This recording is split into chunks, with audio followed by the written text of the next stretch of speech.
Antes da devastadora Segunda Guerra Mundial e também das atrocidades do Estado alemão durante esse período, como também antes do homem no centro de tudo isso, havia um imperador e rei que jamais poderia ter previsto o que aconteceria com sua amada pátria. O imperador alemão Guilherme II, também conhecido como Rei da Prússia, seria o último monarca a governar a nação alemã.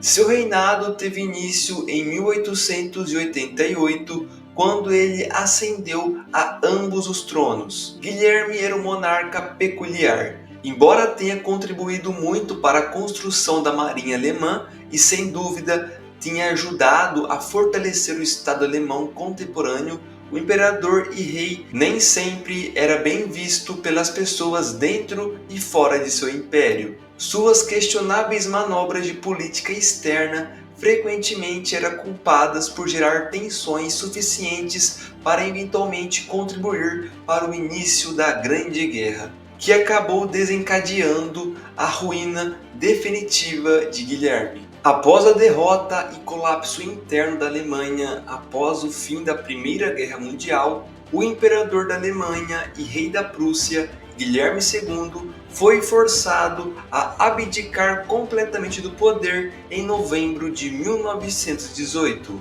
Isso por si só deixou o imperador amargurado e ressentido enquanto fugia de sua casa e país para o exílio na Holanda, jurando nunca mais retornar a menos que a Alemanha se tornasse novamente uma monarquia.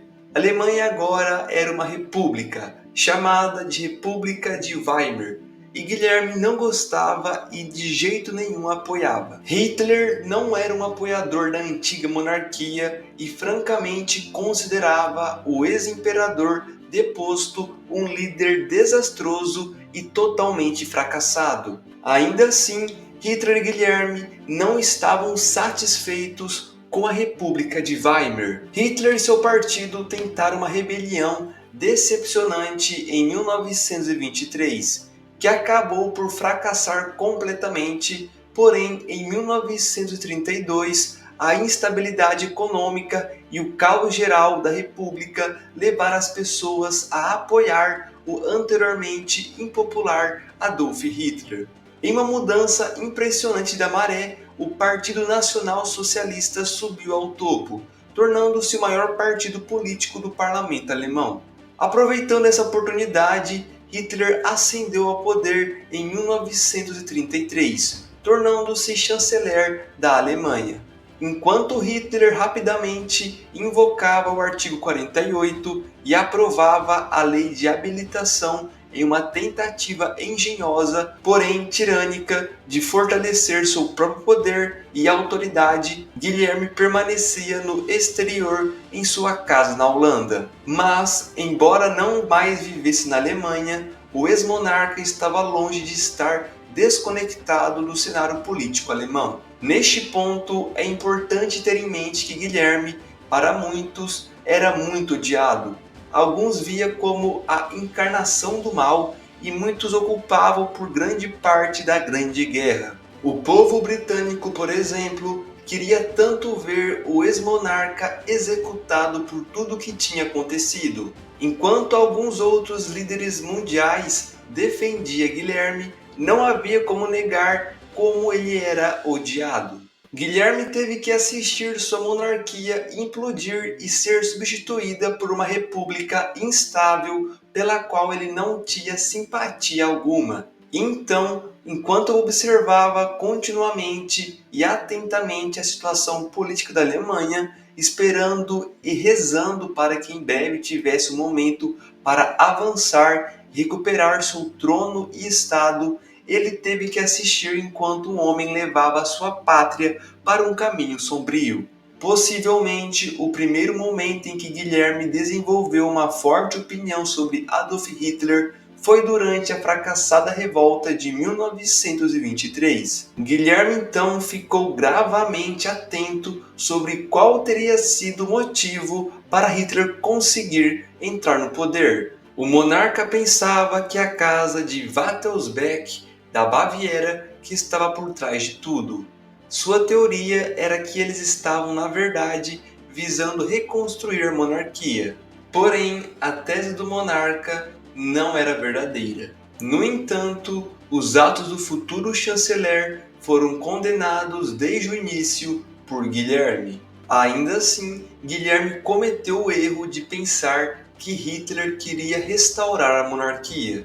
Na realidade, o líder nacional-socialista não tinha intenções de fazer tal coisa, mas ele fez questão de fingir que queria. Em janeiro de 1931, esperando angariar o apoio dos monarquistas, o futuro chanceler enviou o veterano da Primeira Guerra Mundial para se encontrar com Guilherme em sua casa na Holanda. O encontro foi curto e tenso, e só parecia aumentar a desconfiança de Guilherme no novo partido alemão. No entanto, quando esse soldado retornou no ano seguinte, momento em que permaneceu uma semana inteira com o ex-monarca, e muitos dentro do partido acreditavam que poderia tê-lo conquistado.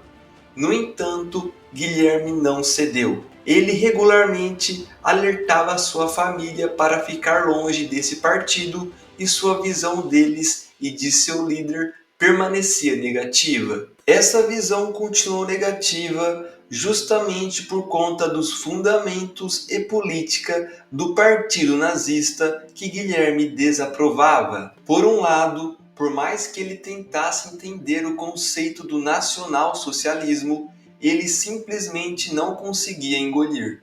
Em suas próprias palavras, ele disse: esse socialismo é irreconciliável com a ideia do nacional. Além disso, embora Guilherme tenha sido acusado, no mínimo, de fazer comentários antissemitas, ele estava longe de ser o maníaco raivoso que Hitler era. Ao ver o tratamento dado aos judeus pelo Terceiro Reich, o governo exilado ficou chocado e enjoado. Na verdade, ele ficou tão repugnado que disse: pela primeira vez, sinto vergonha de ser alemão. Houve momentos em que Guilherme tentou elogiar o chanceler, embora talvez de uma maneira um tanto indireta. Entre as tentativas do ex-monarca de cortar completamente quaisquer laços potenciais entre ele e o regime nazista, ele fez elogios honestos ao bem que o Terceiro Reich realizou dentro de suas próprias fronteiras,